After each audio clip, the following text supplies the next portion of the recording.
Le but de ce sommet des chefs de police d'Afrique centrale de 48 heures est d'examiner et d'élaborer un bulletin sur l'état de la criminalité dans la sous-région Afrique centrale, avec des données actualisées pour étudier la question de la criminalité dans la sous-région. Votre présence ici témoigne, une fois de plus, de l'intérêt que chacun de vous attache à la sécurité de son pays et à celle de notre espace communautaire. La lutte à la criminalité, c'est la coopération. Vous ne pouvez pas lutter contre une criminalité qui est chez vous, mais qui vient d'ailleurs, tant que vous ne coopérez pas avec l'autre État. Donc c'est vraiment ça le but. Le sommet se tient après la visite de travail des experts du secrétariat permanent du comité des chefs de police d'Afrique centrale dans chacun des 8 pays membres du 31 janvier au 25 février 2022.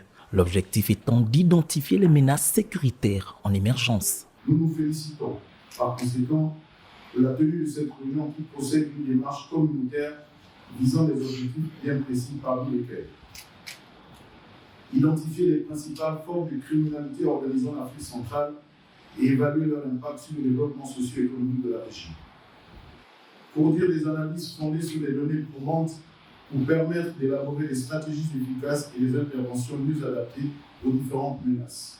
Nous avons tous fait le constat, pour le déplorer, Monsieur le ministre, du délaissement de notre région comparativement aux autres, qui bénéficient de nombreux projets financés par les bailleurs de fonds. Cette mission circulaire, conduite notamment au Cameroun, en Centrafrique, au Congo, au Gabon, en Guinée équatoriale, en RDC, à Sao Tomé et Principe et au Tchad, permet aujourd'hui de procéder à une évaluation des systèmes sécuritaires des différentes nations.